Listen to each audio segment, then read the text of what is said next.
পাইছো জীবনে দারুণ একটা গোলায়। কি হবে? গোপালপুরের ছেলেদের কত টাকা ধরবো? কোটি টাকা?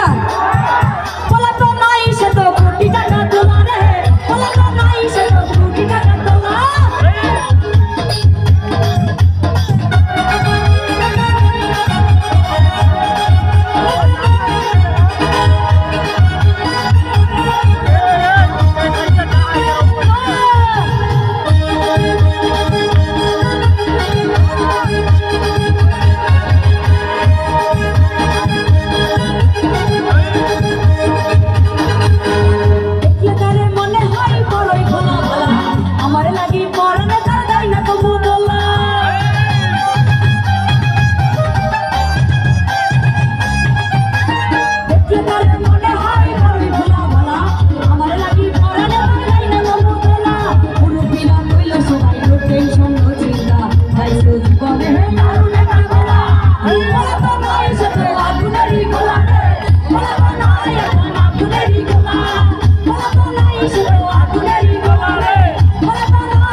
Thank you so much.